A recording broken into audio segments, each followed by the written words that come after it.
Hey guys, welcome to the show, the Shrewsbury Biscuit Podcast, and we are at Shropshire Business Suite, and I'm with Vicks. Hello, it's fantastic to be here, and isn't it amazing in here? I tell you what, honestly, if you haven't booked in to use this podcast suite, get on the case because it is absolute amazing. It's epic, isn't it?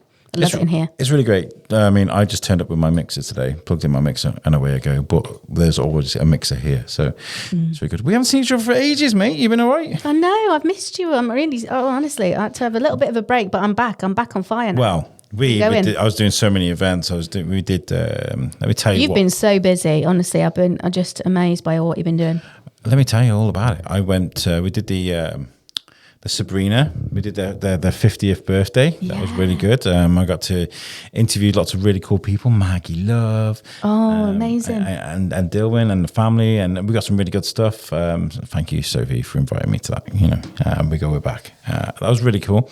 We did Loop Fest. Loop Fest was a lot of hard work. I bet that was hectic, but awesome. But I enjoyed it. I really enjoyed it. I do that more for the experience of speaking to the musicians. You know, I think there'd be a lot of people that would probably charge a lot of money to do what I did it for Loop Fest. Oh yeah, I mean to cover it the way I did. But I did it just to show people what's going on in the town. You know, and give me the opportunity to play with some really cool content. You're incredible at that, honestly. We're a very lucky town to have you. I'm nervous. In fact, I've been doing things and people go, "I know who you are, you're Shrewsbury Biscuit," and I get really nervous. Somebody did it while I was on the podcast. Where was it? It was the county show, right? And I was interviewing and somebody was like, "Oh, you're the Shrewsbury Biscuit, you got quite the following." And I was kind of like, live on the mic. It's really good. I had this idea though of not like changing the way we do content, but like I think additionally, I feel like we speak to a lot of business owners about their business and charities about their charity and events about the event and things like that. But I was thinking we should do some topics, right? And we should do, to the listeners, I did this massive like brain map thing. Of things like, I did that for like an hour on the plane when I was coming back from Italy. It was impressive. It was just like my brain just all over a page. There was like charts coming off charts and like lines coming off lines, like lots of little like. I was like, "This is what the year looks like for the Shrewsbury Biscuit." And to be fair, we stuck quite close to it. But I was like, maybe we can get like experts. You know, we're going to be speaking to Mike from the U3A in a minute. Like, speak about history with a historian. Speak about cancer research with a cancer research scientist. Speak about certain things with experts that we've got in this town of those things. I know so many historians. We can talk about the Battle of Shrewsbury. We can talk about World War II. We can talk about the history of soldiers and the army in this town. We could talk about, we've got the flax mill. We can talk about somebody that maybe knew someone that used to work. You know what I mean? Like, I feel like there's so many opportunities where we can talk about certain topics with experts and flaunt that. Absolutely. I love this. This is fabulous. So if anybody's got any suggestions of things we can do, I think people we can speak to, I think that's a really good idea. Epic. It's going to be exciting. Yeah. So what have you? I mean, I don't know nothing about this podcast today. So what have you been? What hoops have you jumped through, and what have you brought me? Well, this is my homework, and I do love doing homework, and I'm quite. I like to try and sort of like deliver. So I'm really excited about this one. I think you're going to be absolutely blown away and love it. You're going to learn so much. Yes. Well, on that note, I think we should get into it. This is. Vicks' episode of the Shrewsbury Biscuit. You brought this to us. Ladies and gentlemen, this is the U3A. U3A? The U3A, yes. Okay, let's do it.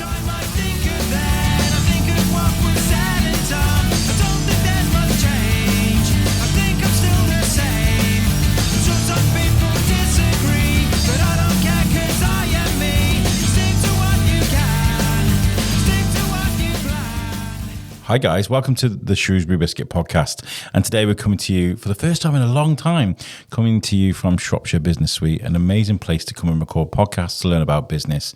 And I love coming into this place. I asked Stu if we can come in. He said yes, and I come and set up. And I feel like there's a spring in my step when I'm around studio and microphones. It's a great place to be. So welcome to the show.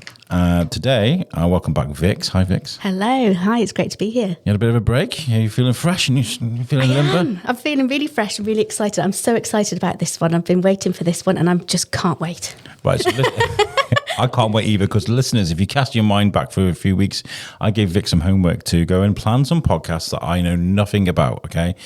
And we've been planning this, and that's what this is. So I know nothing about today's guests or what we're going to be talking about. So I'm going to hand it over to you, Vix, and you're going to introduce the guest.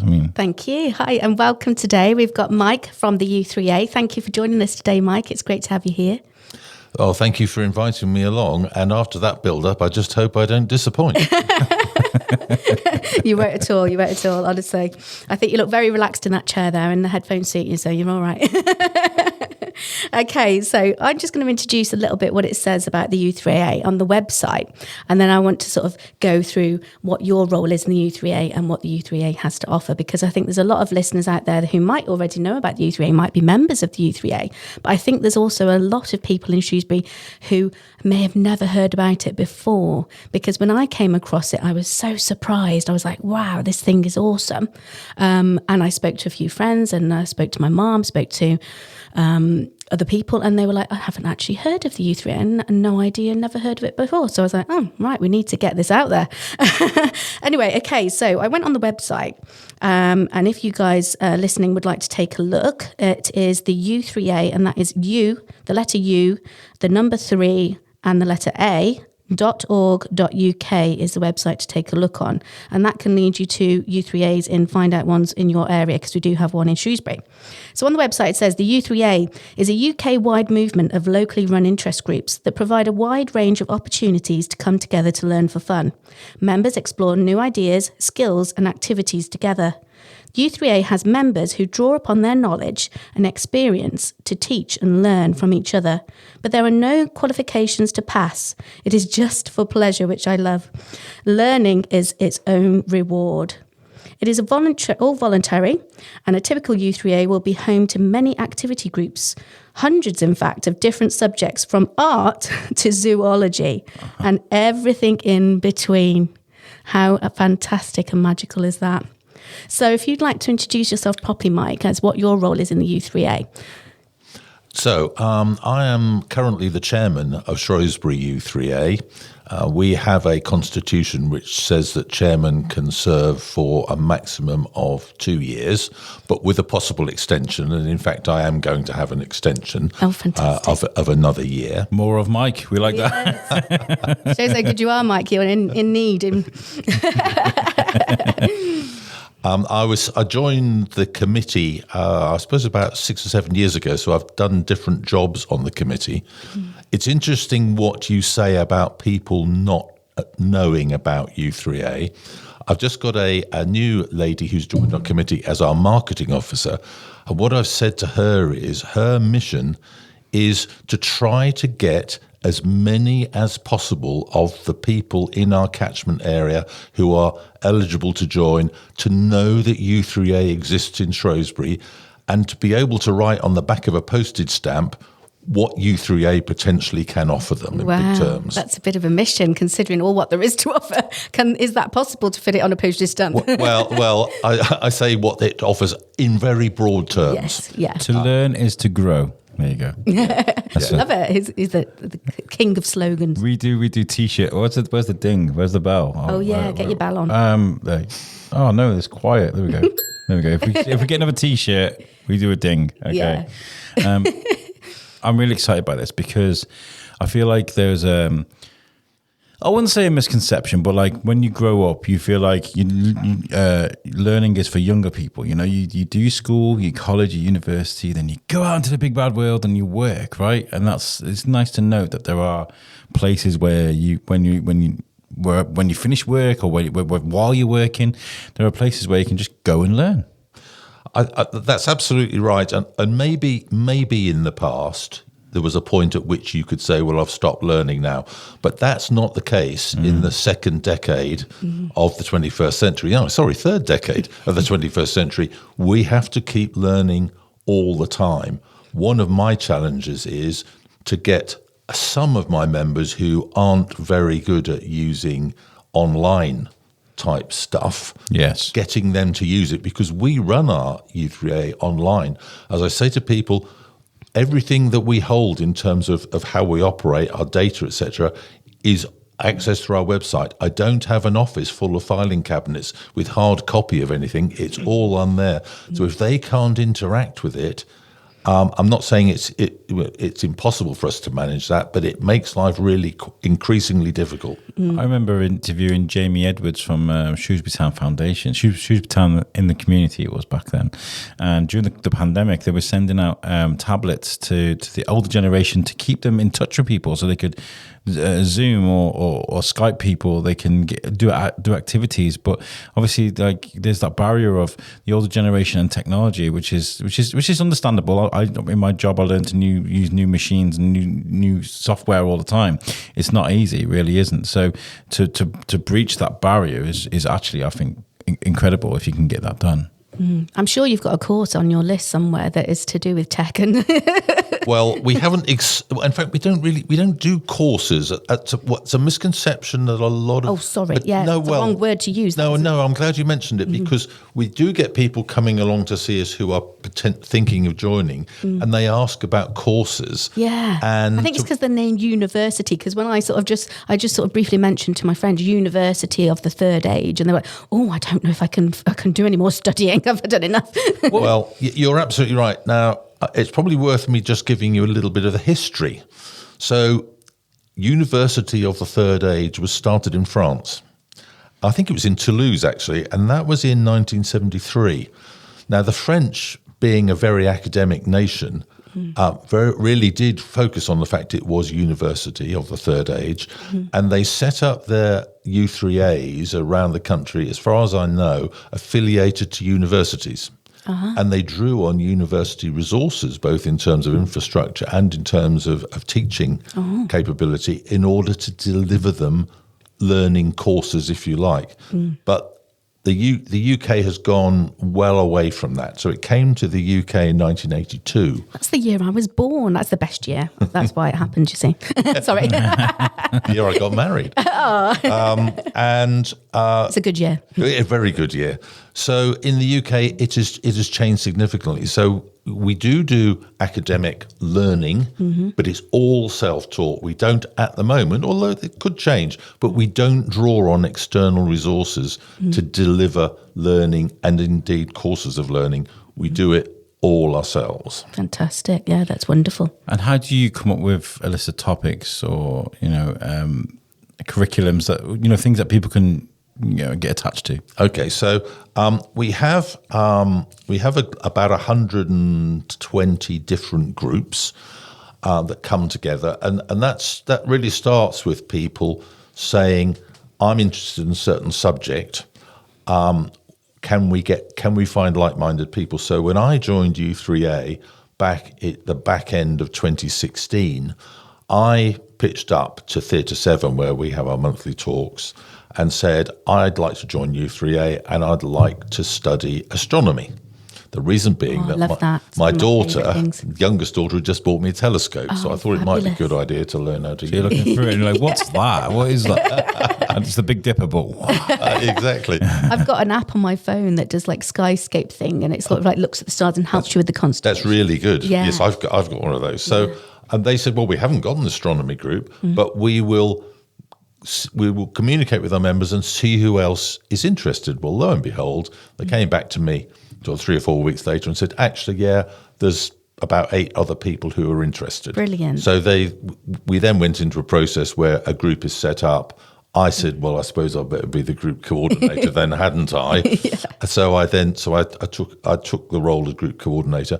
So we sat down as a group and we decided what we were going to study, and we decided the order would do it, and we decided who would take responsibility for each part. So every time we met, which was a monthly basis, we had a forward program of who was going to do the work to pull together generally a PowerPoint presentation, because that's generally what works best, and take us through the particular subject that we were going to study on that occasion. Oh, brilliant. That's absolutely fabulous. So it's a bit like a book club, but for do you know what I mean? That's the concept. It's like you guys come together. What we're going to learn today, and you go through it together, and I like that. Yeah, that's absolutely right. Now, not every group is a learning group, so we've got our groups bunched up into different categories. So We've got an academic group, of which astronomy would be one. We've got a cultural group, looking at things like classical music appreciation, etc. Then we've got hobbies group. So they are actually getting together and pursuing their hobbies together. So obviously they are learning as they go along, but it's not formalised learning, it's doing the hobby. So for example, cooking, digital photography, model making, and so on and so forth. Then we've got an indoor games group. So they play games that they like to do, backgammon, bridge, and so on and so forth. And people can join those groups and learn how to play the games. I'd love to learn how to play those. I haven't got a clue. Well, exactly. Then we've got languages, outdoor activities and sports, performing arts, and social and well-being. And the social and well-being is a long way away from learning, but it's what. If you were to ask me to summarise, what do we deliver? We deliver well-being outcomes. Wonderful. For our members, both in terms of improved physical wellness, but also mental health as well, I think. It's absolutely fantastic. So we improve their well-being. Really important. I've just been discharged and signed off on my therapy, which I talk about openly.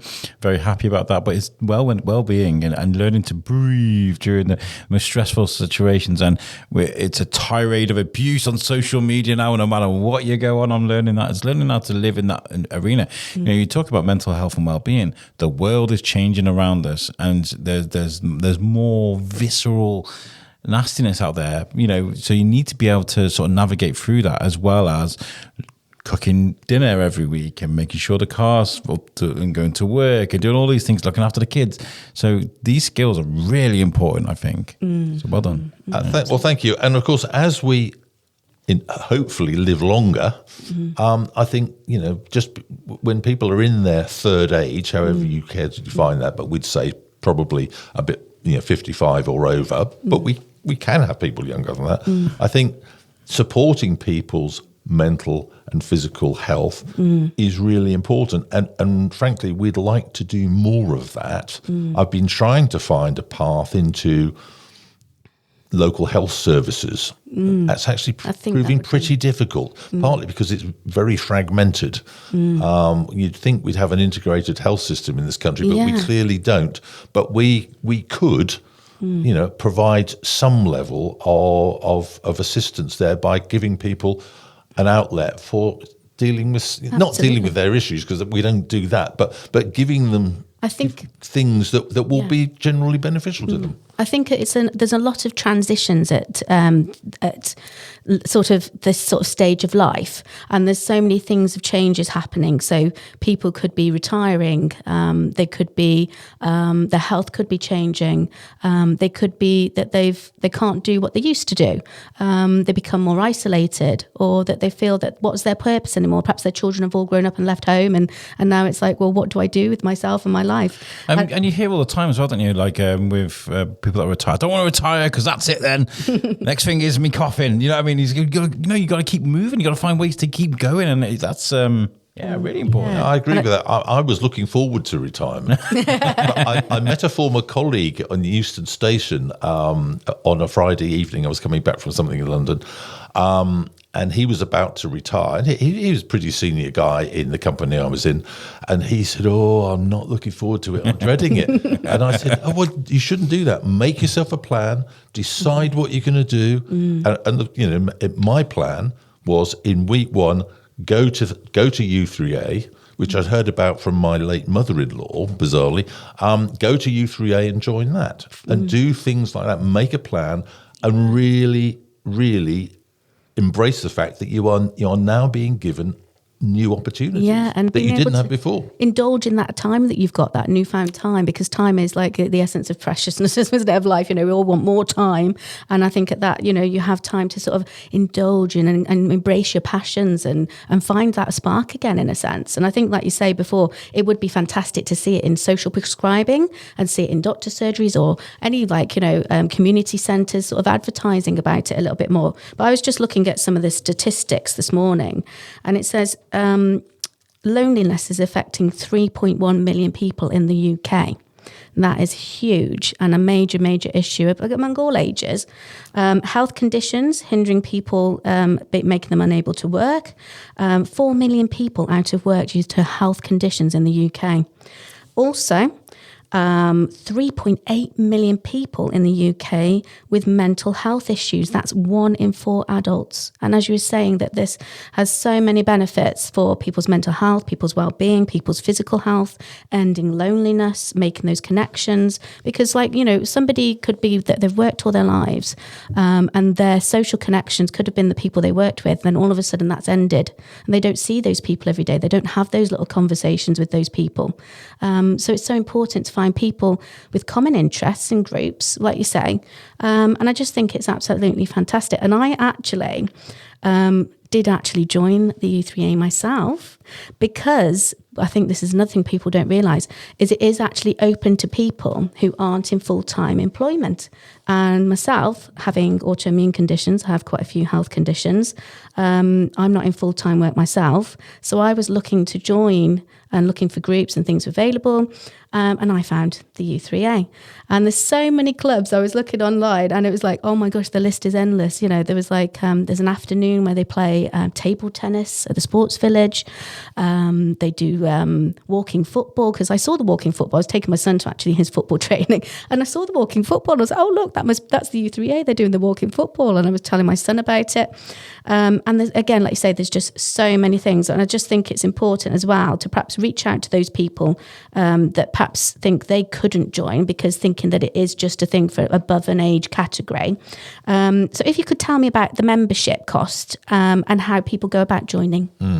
Well, it varies from U3A to U3A, because although there's a national U3A and a head office, all the U3As around the country, of which there are about 1,000, are supposedly independent charities. We're certainly we're registered independently with charity commissions, so we are all different.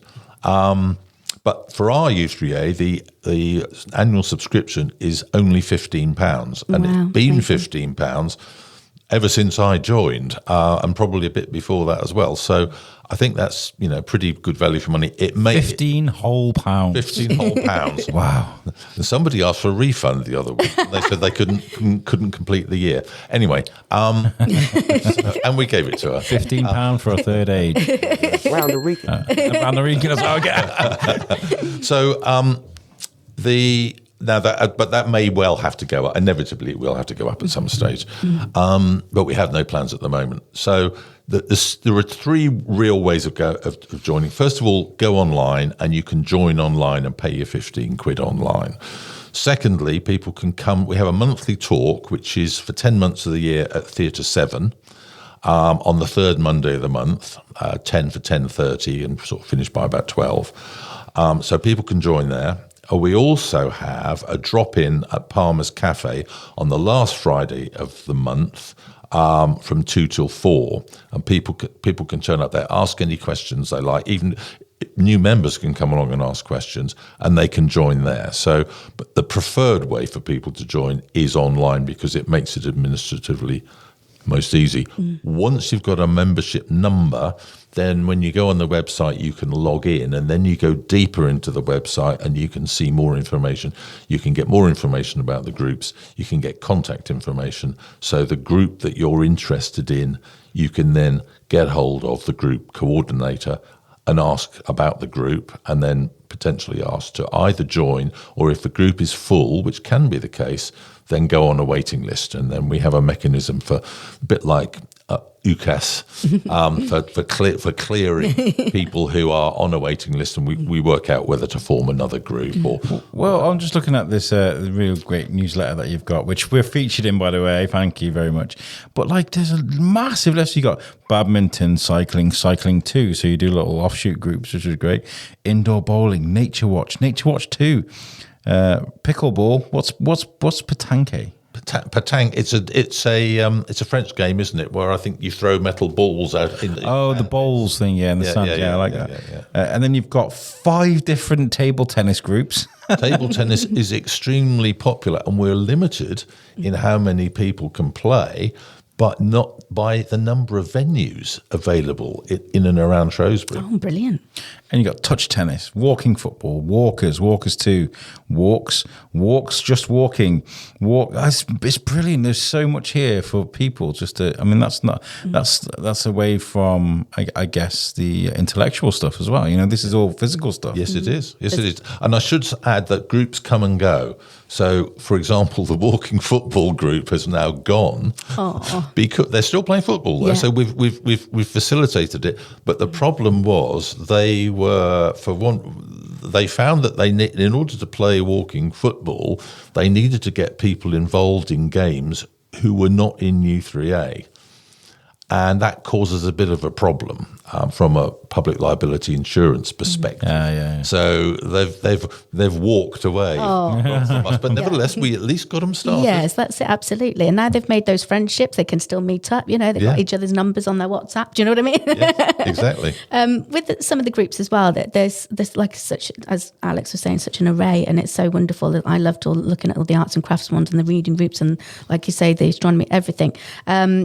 There are some that are there some that I've just got it right that you do day trips? Because I'm sure I saw a bus, a photo on your Facebook page, because you have got a Facebook page, haven't you, Shrewsbury U3A? Is there some extra costs involved? Because obviously you got your £15 membership, but are some groups you have to pay a little bit extra, or things that you want to join to attend? Yeah, well, thank you for mentioning that. That's absolutely right. So £15 gets you into the family, and it gets you the connectivity, if you like, and provides you for a route into a group.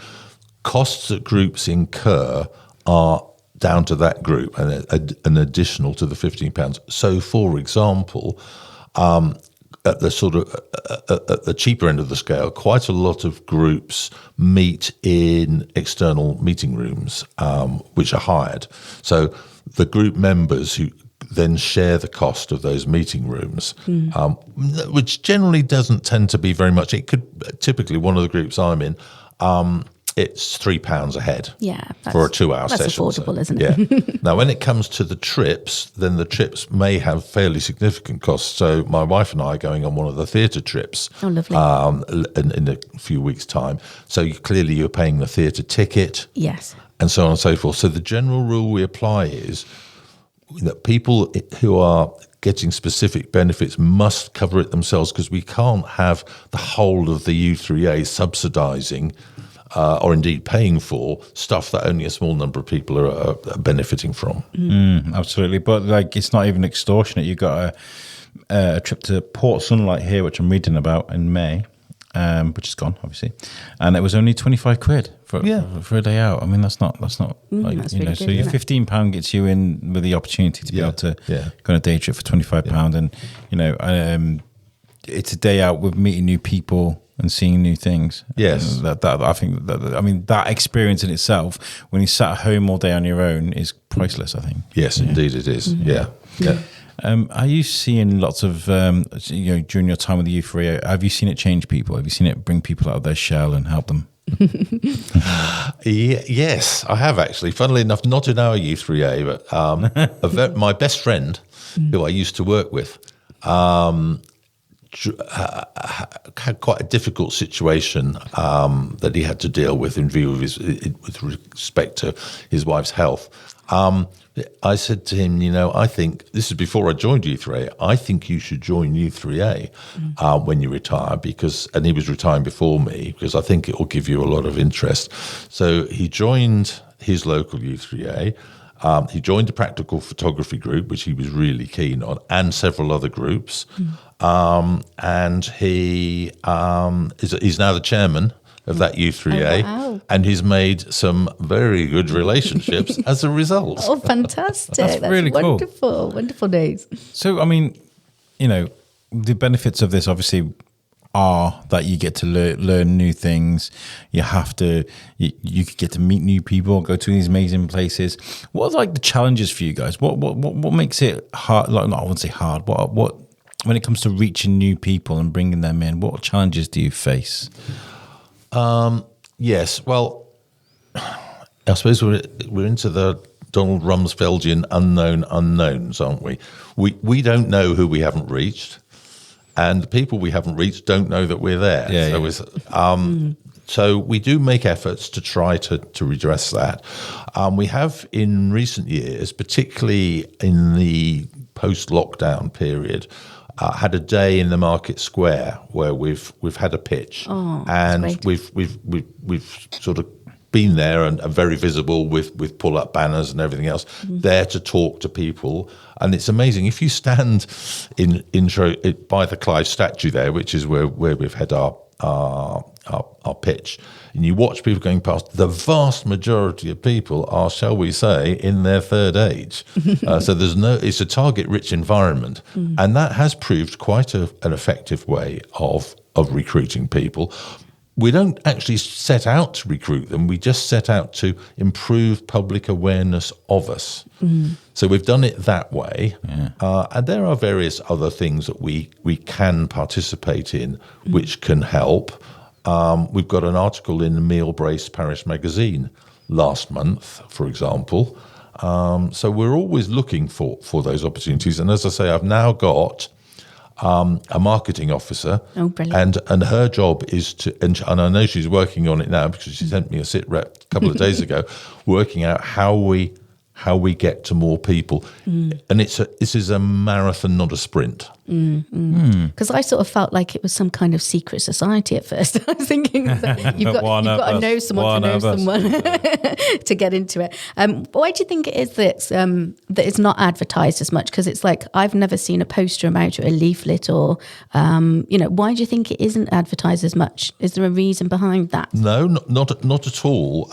Our national U3A, which, as I say, sits over the top of 1,000 U3As and about 400,000 members, has a target to grow U3A. And they've been on about this for some time. And I've been saying to them, we can do the selling of U3A, but what we need is the national marketing campaign. If you can do that, then we can then capitalise on it. This would be perfect for you guys. Well, absolutely. And I've been on BBC Radio Shropshire 2 or 3 times as well. So but the national marketing campaign, they've got the finance to an extent, and they've got the reach to be able to do that. They finally got that on board, and they started it last year. But I have to say, it was very disappointing. Oh, what a shame! In terms of how they approached it and what they achieved. And I don't know anybody who ever saw anything that they actually did. But so I continue to pressure them to say, let's have a really effective marketing campaign that will create an environment which will make it much easier for us to go out and sell U3A locally. But that said, I'd say we're doing our best, and my new marketing officer, has got the bit between her teeth, and she is working out as we speak how we actually present ourselves. We've tried to do articles in the local paper. Not had much uptake. Paper's not been interested. Yeah, I think media is changing. I mean, the physical media, like this magazine is wonderful. I really like this because I do like to have I used to love Q magazine. I used to sit and read Q about these indie bands and stuff. I do love that. But I feel like everything's turning digital now, and when it comes to media, we're accessing it in a different way. We're in the TikTok era. My son loves his YouTube shorts. I'm sure your kids do too. Yeah, obsessed. It's I wouldn't compare it to brainwashing because it's just repetitive, isn't it? It's so easy just to swipe next. But it does get information across there. And podcasting now is like a regular podcast for you guys would be amazing. Just to get regular U3A members on, talk about what they're doing, what's going on here, what's going on there, talk about information, talk about what you're learning about. You can even do educational podcasts. I think a nationwide U3A podcast would absolutely go insane. It would be massive, because when people watch things like Joe Rogan, I mean the old Joe Rogan, it's a bit right wingy now, but the old Joe, I'd watch things about national what they call it? Was it national worldwide explorers that were going on volcanoes and searching for this, that. I would be learning as I'm listening into their conversation. People really do enjoy that kind of thing. I think, yes, I think that's a very good point. And I think a national podcast, I think they've done one or two things. But it needs to be regular, doesn't it? Yeah. It needs to. People need to be sort of directed towards it when they go on their podcast app, which not all of our target audience will have, but a lot will. Then there needs to be some way of bringing that up into their vision so that they can see, that's interesting. It is hard. I mean, I've tried so many ways to try and get people just to listen to the podcast. You can give someone a QR code and go, look, you can just scan this and you can be instantly listening to great content. And they'll be like, I don't have time, sorry. And they'll walk off. Like it's something about getting our phone out and just doing that extra little bit of a click, or even like when it comes to like social media, just giving a share or clicking a link on something. Sometimes people are a bit wary of stuff like that. And with the older generation, I feel like I'm coming out of their shell a bit now with technology, which is really nice to see. But I get that. I totally understand that. I think there's a real good potential. I'm looking at it now. I'm thinking, I'm listening to you saying you've got 400,000 members and you want to grow that. Now you can go out to Shrewsbury, throw a net across the town square, and about 80% of that's going to be the third generation, like you said, the third age. So I think there's lots of potential there. And if you want my help with it, I can. Well, I mean, I'm really happy to explore whatever we can do with you. So yeah, we're open for business on that one. Yeah, and I'd love to sit around and talk about astronomy with you guys and learn about what you guys are learning about. I think it'd be really cool. There's like 49,000. I think I've got that right, receiving the newsletter. So the newsletter goes out to members. Is that correct? So across the UK.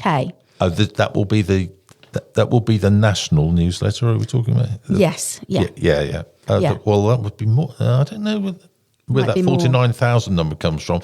So in theory, there's 400,000 members across the UK. Most, not all, but most would receive that. From our perspective, the only people who receive the newsletter are our members, which is about 1,200. Yeah. We can provide copies of our newsletter, hard copy, to other people. One of the problems we have to deal with is GDPR. So in that newsletter, it contains contact information, which we can't just bandy around. So actually, I think what we're going to do now is we're going to have two versions of the newsletter. For members, with all the information, and a somewhat redacted version. Yeah, it would be great to handed out. But this is all administrative overload. There's a lot of cost in producing something like that, isn't there? The printing and everything. And we're all, as I keep stressing to people, including some of my members who can get a little demanding sometimes, we're all volunteers. Yeah. We're only going to do what people are prepared to do. I can't tell anybody to do anything. Yeah, I think you're obviously doing very well through word of mouth, obviously. And that's our main method of communication, but we need to keep on working out how we can spread the message better. So percentage wise, what would you say at the moment? Because like obviously my side of things, my interest came from for people like myself who don't work full time, who perhaps have health conditions or mental health conditions, and would like to join a group, because there are things where social prescribing suggest certain groups for people to join in Shropshire. They've never ever suggested the U3A. I've got friends with health conditions and mental health conditions who are very lonely, feel isolated, have been looking for things to join and then finding that there wasn't much about in Shropshire. So I think this is a real fantastic thing that's available to them. So percentage-wise, how many would you say percentage-wise would you get, or is it on the lower side of the scale for people like myself joining the U3A? I've no idea. But put you on the spot there. Sorry, Mike. The answer is disappearingly small, though. I can say that.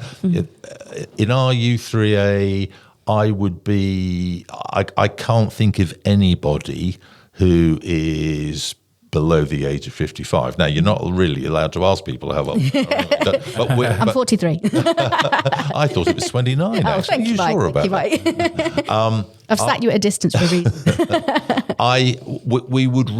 We would welcome younger people, because one of the challenges we have is actually, there are roles that have to be filled in order to make it work. So it's almost a full-time job for me to keep my committee full of the 15 people that I need on the committee to do the various jobs, and there are other jobs. So, and the younger people are more likely to say, okay, I'll step up for that, I'll give that a go, than some of the older people who quite understandably say, well, at the age of 85, I think I've probably done my bit. Yeah. And I want to be a receiver, not a giver. Yeah. I just want to sit and watch the golf. That's all I do. Exactly. Yeah. So you have an absolutely open invitation, Victoria, to join us, and the more of your friends you can bring with you, the better. Thank you. We'll get on a bus, a big bus, well, a double decker.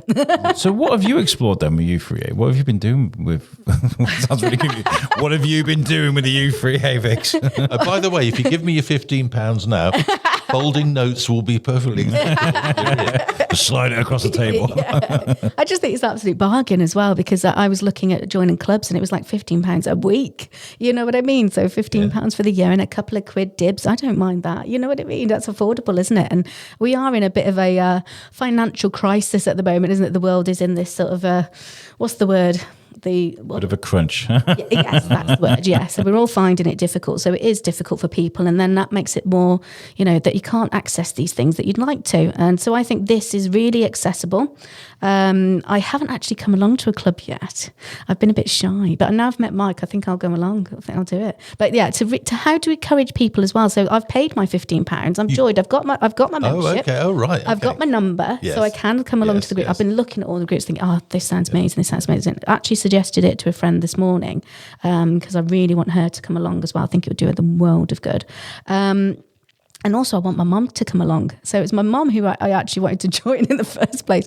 And she is going to join. She says she's going to join. So we're going to come along to some things together as well, which would be, again, wonderful. U3A, it's a family affair. It is. It's gonna be great. But how do you get Hopefully in the nicest possible one. U3A is a family affair. That's another T-shirt. He's creating all these T-shirts. So how would you sort of encourage people who are a little bit, perhaps, it's a big step out of their comfort zone for some people, and it might be that, how welcoming are you, basically? Yes. No pressure, Mike. Yeah. Well, do you offer biscuits for a start?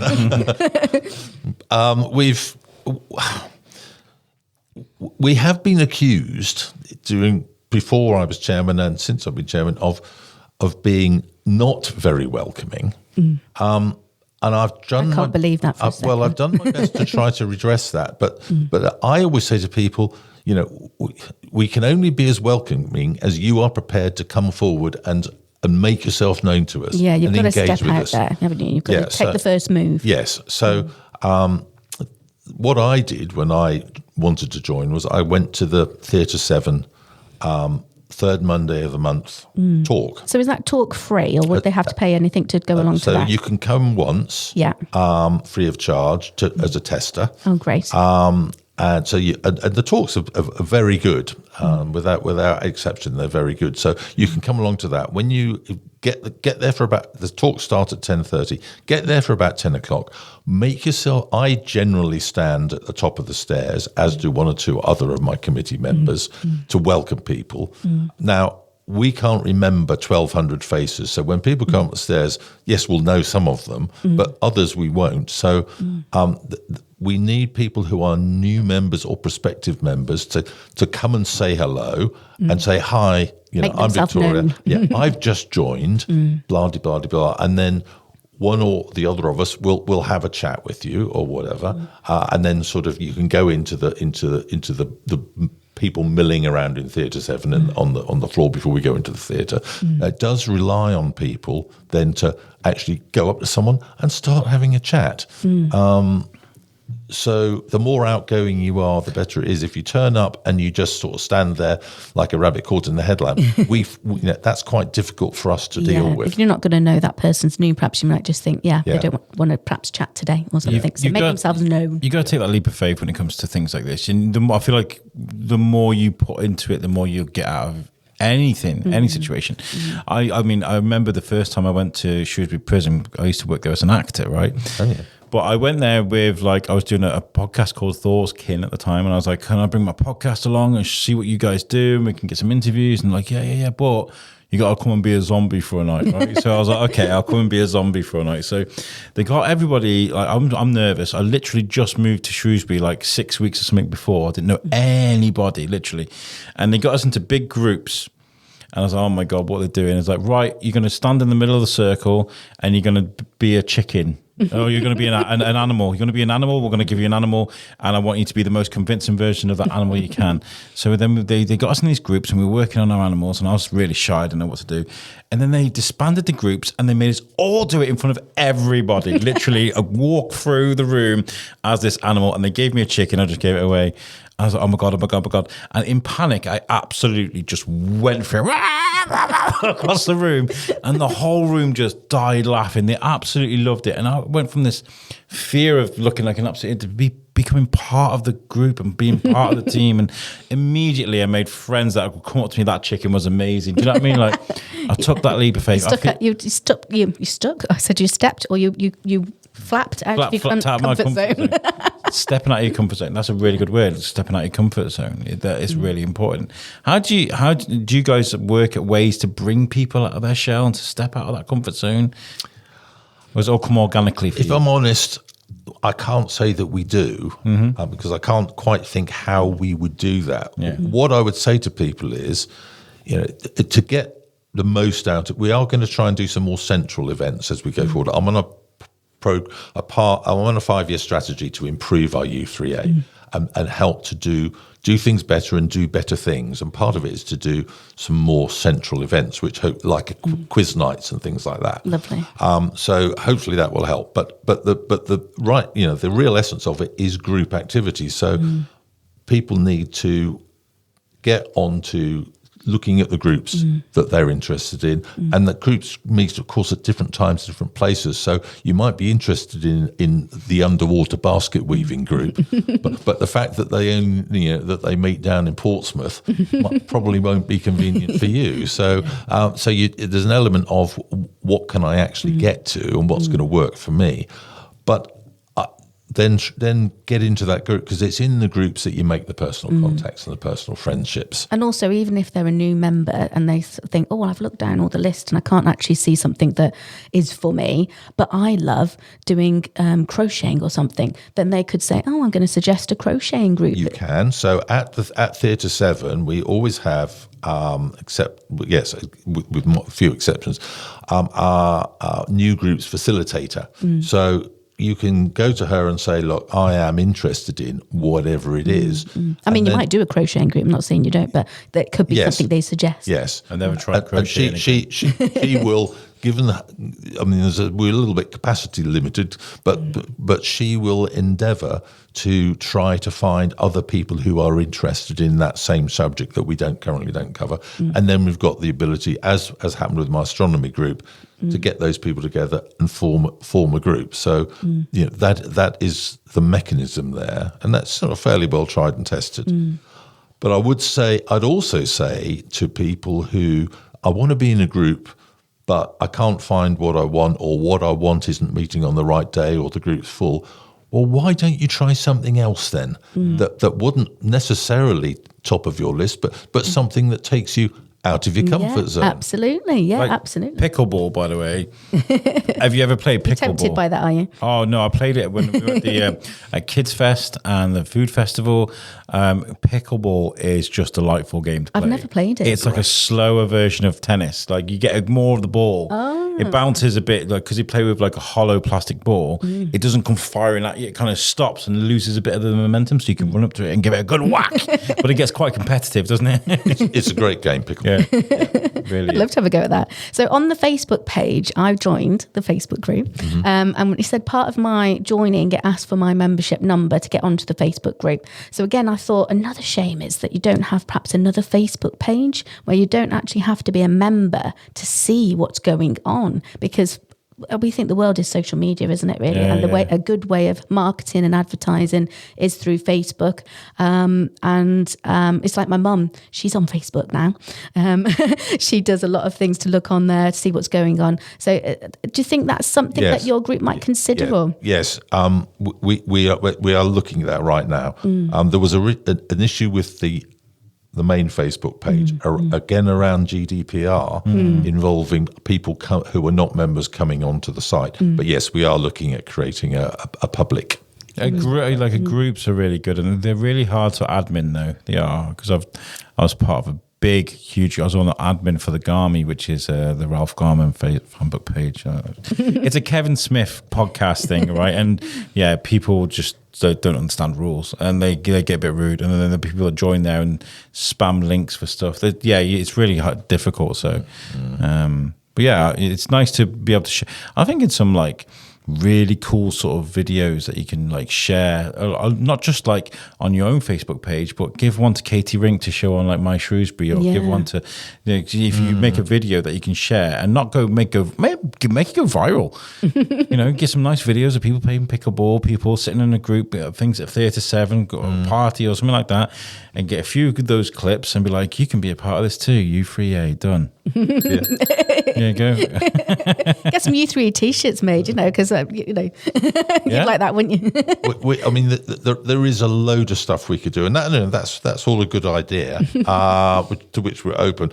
But I come back to the fact that we're resource limited because we're all volunteers. Yeah. Sure. An organisation of how many other charities with 1,200 members have no professional administrators? Yeah. It's a big job, and actually, it's a big feat. we're at the limit, I think, of what can be delivered from all volunteers, and to the extent that I have now, as a sort of experiment, but I think it's going to run a run.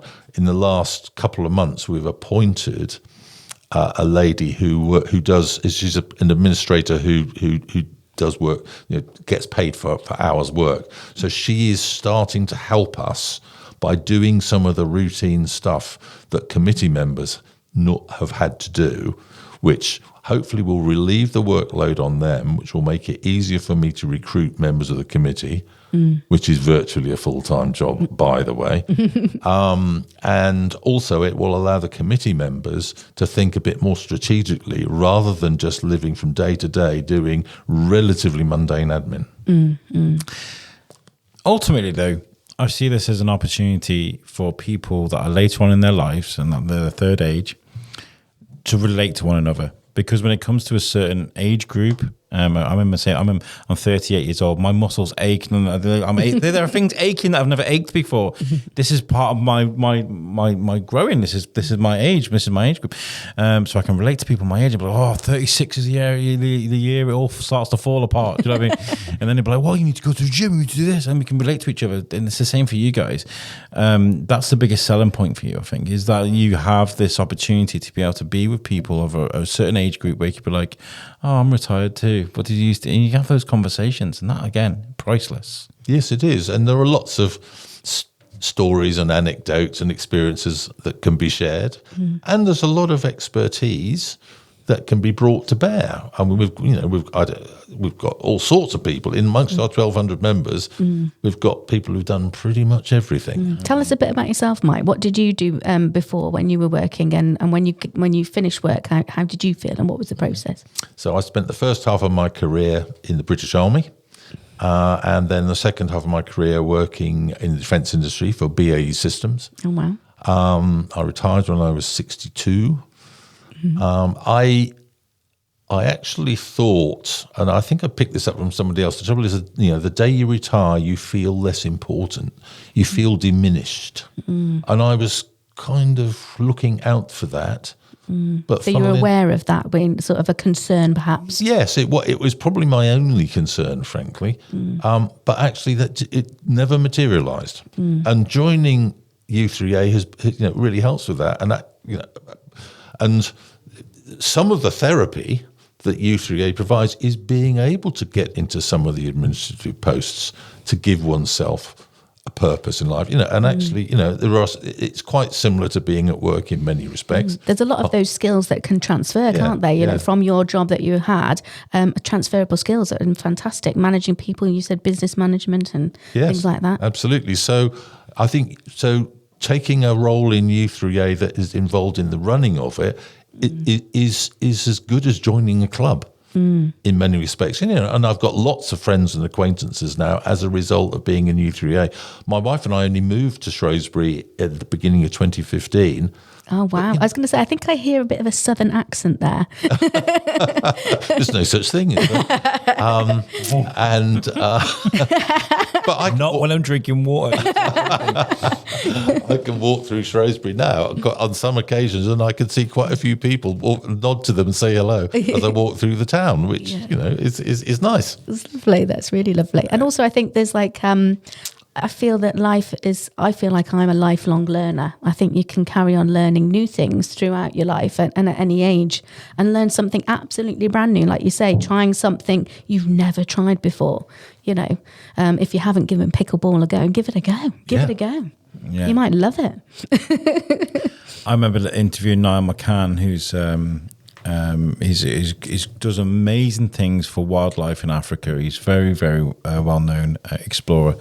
And he talked about how there's this pack of elephants that just died in Africa.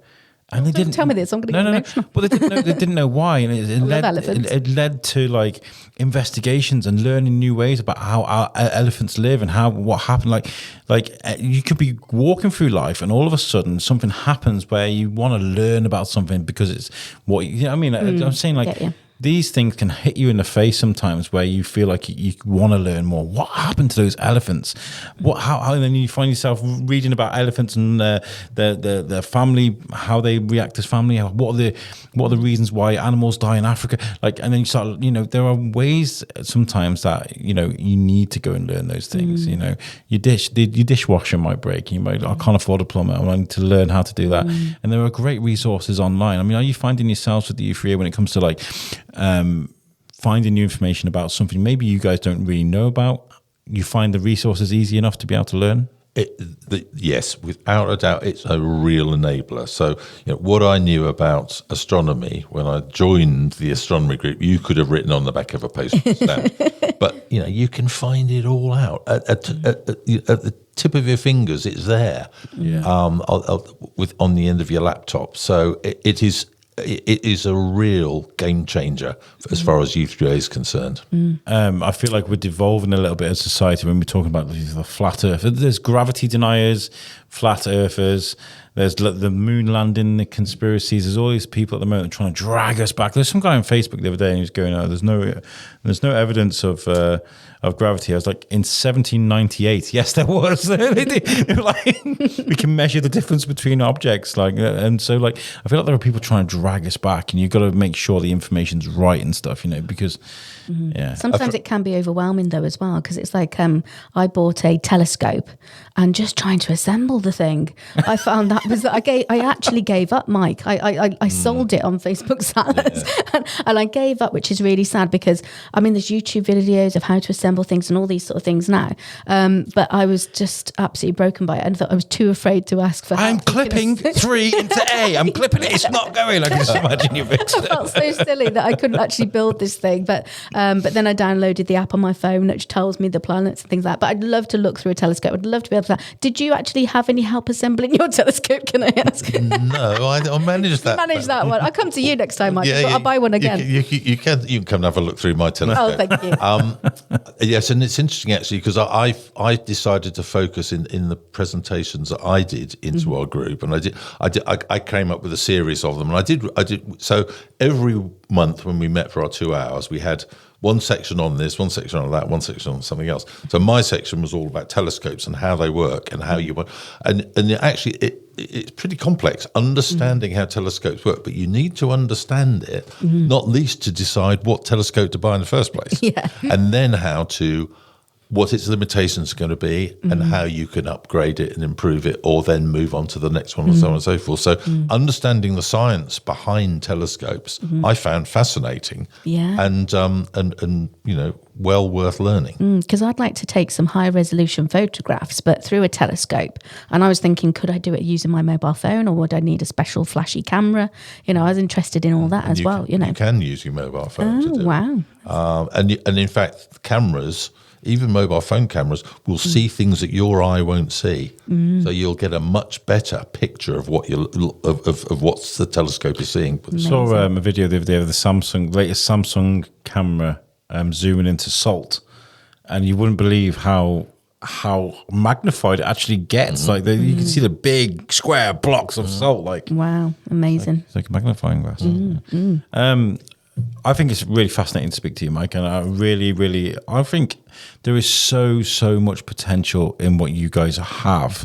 The base of what you guys have, and I'm not speaking as an expert. I'm speaking as someone that's seen things blow up. We've all seen things go viral and things on the internet. I feel like what you guys are offering is there is a huge part of our population. Just in Shrewsbury that, like you said, you find it hard to get people to, because you just don't know how. There are so many ways we can do this. I think it'd be a fun project to work with you guys and find out. Yeah, I'd love to help you with that, Mike. Okay. Well, we're well up for that. Fabulous. What would you say to anybody listening to this that was looking to join the U3A and just didn't know how? What would their first steps be right now? Should they go on the website to find Shrewsbury? I always say to people, go online, Google Shrewsbury U3A. You'll go onto our website, and it will give you a feel for it. If you become a member, then you can get deeper into it. But nevertheless, the website should give you a reasonable feel. And also, there's national U3A website as well, so you can go on that, and that gives you slightly different information, more general information, but it certainly adds to what we've got on ours. So get a feel for it from that.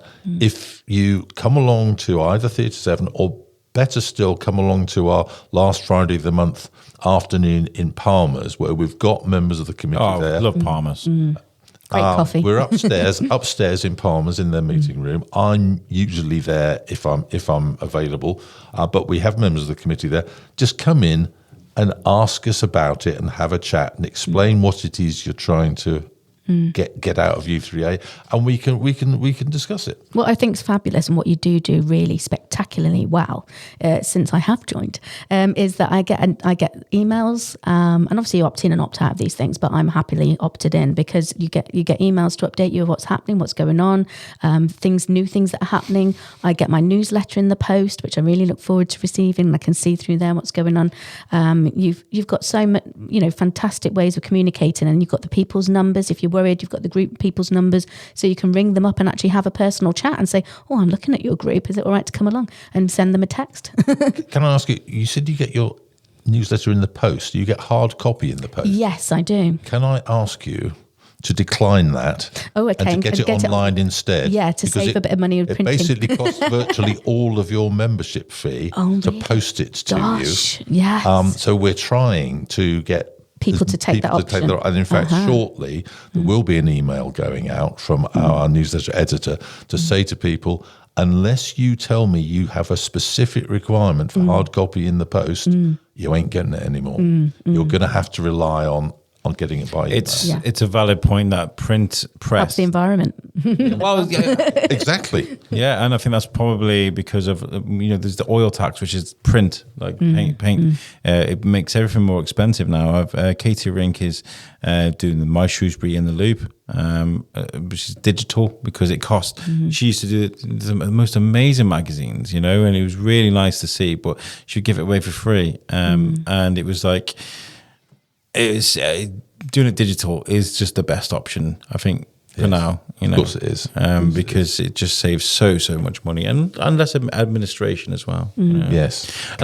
Sorry. Go on, Alex. I was going to say, with that, you can, with the U3A, you can reach people all around the world. If you've got like, I know you specifically want to stay in Shrewsbury and the nationality in the UK, but you could reach someone that used to live in Shrewsbury, now lives in Spain. You know, but like, this is all heat up with people. You know. Yes. And also, I just wanted to give a shout out, which may aid this, because obviously you were saying sort of technology wise, if people sort of are struggling to access things, like if they're struggling to access things on their phone or get onto Facebook, have even an email account or on their laptops, there is a fantastic thing in Shrewsbury called the Roy Fletcher Centre, and they offer help and assistance with computers, mobile phones, and I think it's on a don't quote me on this one though, but I think it's on a Wednesday and a Thursday morning. So you have to ring up the Roy Fletcher Centre in Shrewsbury, and anyone again can go along. It's a free service to give you technological help and assistance, and it actually trains people up. They install it on your phone, they talk you through it and help you to access things. So again, I think I got in touch with that for my mum. She's been going there, found it absolutely fantastic. It's been a real open doorway for her to access so many more things, and I think that's something that can be a bit of a limitation for people. As you're a member and you're on our system, yes, could you send me an email just to absolutely remind me of that, because I'll forget it as soon as the Roy Fletcher Centre. That's sort of useful piece of information that we can put in our newsletter, for example. Well, what I will do is I'm going to leave a link for the U3A in both Shrewsbury and UK, and the Roy Fletcher Centre. I'll leave a link for their website as well. So that, you know, if you're listening to this podcast and you want to be a part of the U3A and you just don't understand how, there's a link there to help you. Lovely. Thank you very much. Thanks so much for coming today, Mike. It's been an absolute pleasure to talk to you. I've had a ball, honestly. I really have. I think this is really, really good. And I think us as a biscuit, as a podcast, I think there's lots of potential. We could work together, I think, to help you. And I'd be my absolute honour to help you, honestly. Well, thank you very much for inviting me along. I've really enjoyed it. My wife says that I like the sound of my own voice. Might be why. Honestly, you've got a really good... You should do audiobooks. Honestly, I could listen to your voice all night, Mike. Usually what I have to do is to grab the mic and put it in front of people's face, but you've got such a deep voice that you're sitting on the side there and you're still getting it all on the microphone, which is good technique. I feel like you Mike, running a podcast for the U3A would be brilliant. It'd be fantastic. Okay, well, let's talk about what we could do. Watch this space. The U3A guys, I think it's a wonderful tool. Well done, Vicks, for bringing this. Thank you. Really, really good. Right, Bill. Fantastic. That was ace. Let's get out of here. Take care. Bye. Yes, bye. Oh, that was fantastic. Mike, what a legend. I feel like after we hit record there, we went outside and we had a real good chat, because I think there's so much potential there with ways we can help with I don't feel like we need to offer our help. I think they're doing all right by themselves, but I feel like when it comes to them, like reaching out to people, I think just getting the word out, because so many people could benefit from this. And when you find and come across something so epically amazing, and that's not a word, but absolutely amazing, then you just want to epically amazing. There you go. I can see that on a t-shirt. You just want to share it with the world, don't you? You do want to sort of just reach out to everybody that this is an option and a possibility. Well, I mean, look what we do when we're younger, right? We do like the girls do the brownies and the boys do the scouts or the army cadets or whatever it is you do. We have all these groups and things we go to when we're younger, whether you learn karate or Timmy does so much outside of school, Why can't we do stuff like that when we're older? Yeah, absolutely. Yeah, because there's so many hobbies and interests and passions, and I think that it's just ignites the soul, doesn't it? And we all need a bit of that. And there's more to life, guys, than going to the pub. You know what I mean? I mean, it's great. It's a great way to spend time, go to a pub. But when you come later on in life, maybe, you've run your course of being in a pub. Do you know what I mean? Right, okay. Well, that's brilliant. Homework completed. Thank you. Because you brought Sean, you brought the U3A. Yeah. You've done really well. Thank you so much. I'm going to give you 2 more shows to do. Oh, exciting. Thank you. Vic's got 2 more shows to go and find me. I can do this. Yeah, you got this. If you've got any suggestions for Vicks, write to the Shrewsbury Biscuit. Please do help me out here, guys. Especially at the beginning of the podcast, we talk about how we're going to be looking at different topics as well as different businesses and things. So if you got something that you would like Vicks to cover, bring someone on to talk about it, maybe you could do one of them. Maybe you can think of a topic. And I'd love people to come forward, perhaps with their personal stories, personal journeys, perhaps if they've gone through an illness and overcome it, or certain things. Literally we got a message. Did you see this? It came up to the Shrewsbury Biscuit. We had a message a few weeks ago from someone. I found a couple of new groups that talk about business and things. And now I like to join places like that, but I don't like to go on and be like, I'm the biscuit guy, I got a podcast. Because people roll their eyes. You can seriously, when you mention podcasts sometimes, I speak to people and work about it all the time. You can literally hear the eyes roll. It's like a squeaky gate, you know. But I had some real good bites. I introduced myself. I'm a podcaster from Shrewsbury. I like to give people a voice. And the comments that I had and the messages I received were so brilliant. And there was a message of a gentleman, I won't read his name out, but saying that, read their name out. I don't know if it's a boy or girl, sorry, I haven't got the message in front of me. But they mentioned that they overcame an illness and they wanted to talk about positive things about the NHS. Oh, wow. That would be amazing. That would be mega. So maybe we could do stuff like that. But yeah, this is really, really, really good. We got lots coming up now. This is the first time we've been in the studio for a long time. I did bank a load of content for that reason, so that we could sit and we can plan and we can hit the hard reset and, get some stuff booked in. And I've just been hammering Vicks with we got this person, we got that person, and we got dates now. I think we've got June all fully booked up. We have the food festival, 28th. And 29th. Yay. Although in my notes here I wrote the 28th and the 28th. Do you know what? I write stuff and I'm kind of like, what is... we're speaking to Freya from Cooper Green Pooks as well, who is doing these amazing content about the history of certain buildings and architecture and things. I was like, oh my God, I need to get involved with that. So we've got Freya coming on. John Gidney from SYST. We also have Gary Nolan, the author of Jump. Which got Sarah Dodd to thank for that because she was like, I know an author. And I was like, do you? Do you know I've got a podcast, a local podcast? And she was like, I'll give you his name. So she did. So we've got loads of stuff coming up. So really exciting stuff. Amazing stuff to listen to. So make sure you get onto all the podcasts, get onto Spotify if you've got Spotify on your phone, or download it. It's really easy. Or all the other podcast platforms. You can get on, listen to us on Amazon Music, everything. iTunes. You can even, I don't want to say it because my phone will pop. You can use your Siri or your Google Home devices, any of that sort of stuff. Alexa, we're on Alexa too. So, and also check out the website. The website's amazing. Yep, the Shrewsbury Biscuit Podcast.co.uk, and that's lovingly made for us by our friends at Web Orchard. If you need a website for the thing that you do or the business that you love or the people that you are a part of, then you want to go to the Web Orchard. They will sort you out. Brilliant. Absolutely. Brilliant. Right. Thank you to the Shropshire Business Suite as well for letting us use their amazing podcast studio. If you are growing business, if you want to talk to people about your business, you want to get involved with this place, go to the Shropshire Business Suite. Just give it a Google. Yeah, it's everywhere. ShropshireBusinessSuite.co.uk. Really cool place. Right. We're going to go. Thank you for tuning in. We'll catch you guys next time. Take care. Peace out.